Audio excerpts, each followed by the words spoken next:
China Pakistan में कुछ बड़ा होने वाला है। चीन पाकिस्तान की खुफिया एजेंसी एक साथ, ऑपरेशन तालिबान के बाद चीन पाक की खुफिया एजेंसी एक साथ काम कर रही हैं। यह बड़ा इंटरेस्टिंग है। मैं चाहूंगा राहुल पूरा वॉल दिखाएं, यहां पर कैनवस हमारा पूरा। बलूच टीटीपी के खिलाफ बड़े ऑपरेशन की तैयारी में है चीन और पाकिस्तान। चीनी इंटेलिजेंस एजेंसी एमएसएस के ऑफिस में पाक सेना के इंटेलिजेंस अधिकारी तैनात। पीएलए के हेडक्वार्टर में पाकिस्तानी सैन्य अफसर की तैनाती पहले से ही थी। खुफिया जानकारियों को साझा करने के लिए दोनों देशों के बीच समझौता है। पाक सेना के 2 अफसर वेस्टर्न और साउथ थिएटर कमांड के हेडक्वार्टर में तैनात हैं। बीजिंग के पाक दूतावास में डिफेंस अटैचे के अलावा 1 दर्जन से ज्यादा सैन्य अफसर मौजूद होंगे। ये सीपेक की सुरक्षा और बलूचिस्तान में पाकिस्तान के ऑपरेशन को मदद करेंगे। मैं चाहूंगा राहुल टी फॉर्मेट में ये ग्राफिक्स और शॉट्स के साथ सीधे मैं चलूंगा कमर आगे सर के पास। सर, ड्रैगन जो है वो ऑक्टोपस बनता जा रहा है और बस वहां पर प्रधानमंत्री और जनरल की तैनाती वो नहीं कर रहा है, या वो हो सकता है वो भी उसी की अनुमति से हो रही हो, वी नेवर नो। वरना ड्रैगन ऑक्टोपस बनता जा रहा है, वो अपने टेंटिकल्स पूरे हर चीज अपने हाथ फैलाता जा रहा है और हम देख रहे हैं कि वो पूरा कैप्चर कर रहा है। क्या आप इससे एग्री करते हैं? नहीं, मैं बिल्कुल आपके साथ एग्री करता हूं, आपसे पूरी तरह सहमत हूं। चाइना का वहां पे वर्चुअली हर चीज पे कंट्रोल होता जा रहा है, उनकी इलेक्ट्रिसिटी पे, उनके वाटर सप्लाई पे, उनके सड़कों के ऊपर, उनकी सेना के ऊपर। सेना मिलकर कोऑपरेट कर रही है दोनों। फिर उसके अलावा इनके जॉइंट ऑपरेशंस चल रहे हैं।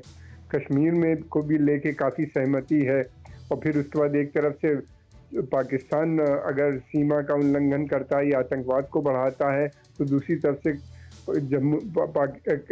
चाइना जो है वो बॉर्डर के ऊपर हम देखते हैं कि टेंशन खड़ा कर देता है। गालवन में वैली में, तो कभी लद्दाख के दूसरे एरिया में, तो कहीं तीसरी जगह पे। अब उत्तराखंड के ऊपर भी उन्होंने इंकर्शन किया। तो इस तरह से ये दोनों मिल के काम कर रहे हैं। लेकिन इनको एक खतरा जो सबसे बड़ा है वो पाकिस्तान के अंदर है। बलूच बिल्कुल इनके खिलाफ है और पश्तून को भी पसंद नहीं है इनका हस्तक्षेप से ज़्यादा। इसी को उनको लगता है कि पाकिस्तान और चाइना मिलके अफगानिस्तान के ऊपर अपना कब्जा बनाना चाहते हैं। और पश्तून नेशनलिज्म काफ़ी तेज़ी से बढ़ रही है, हम देख रहे हैं अफगानिस्तान में भी। और फिर उसके अलावा वहाँ पे भी पाकिस्तान के अंदर जो दूरन लाइन के इस तरफ जो पश्तून है उनके अंदर भी इस तरीके से वहाँ पे कमर आगे सर, मैं आपसे एक छोटा सा एक पॉइंट ऑफ व्यू आपको बीच में रोकने के लिए माफी चाहूंगा। मैं आपसे एक चीज समझना चाहता हूं सर, कहीं हिस्ट्री में ऐसा कोई पार्ट है कि जिस तरीके से सबमिशन किसी कंट्री ने चाइना के आगे ऐसे इस तरीके से किया हो जो अभी देखने को मिल रहा है? I think other than Hong Kong, शायद हांगकांग में भी नहीं है जो पाकिस्तान कर रहा है। देखिए, हांगकांग में वहाँ की जनता लड़ रही है जी, वहाँ की जनता उसका विरोध कर रही है। और अब विरोध पाकिस्तान के अंदर भी होने लगा है। देखिए जिस तरीके से बलूच वहाँ पे लड़ाई लड़ रहे हैं अपनी आज़ादी के लिए। फिर उसके अलावा पश्तून में भी मैं देख रहा हूँ कि नेशनलिस्ट मूवमेंट वहाँ पे भी आ गया है। सिंध के अंदर दोबारा से जीवो सिंध वाले ग्रुप और दूसरे नए ग्रुप बहुत से खड़े हो गए हैं। अब उनके यहाँ शुरू हो गया है। जितना जैसे जैसे चाइना का इंटरफियरेंस बढ़ रहा है, मुझे लगता है वैसे वैसे वहाँ पे बढ़ रहा है। दूसरी बात ये कि गौरतलब बात यह कि अफगान कभी भी एक्सेप्ट नहीं करेंगे चाइना का और पाकिस्तान का हस्तक्षेप।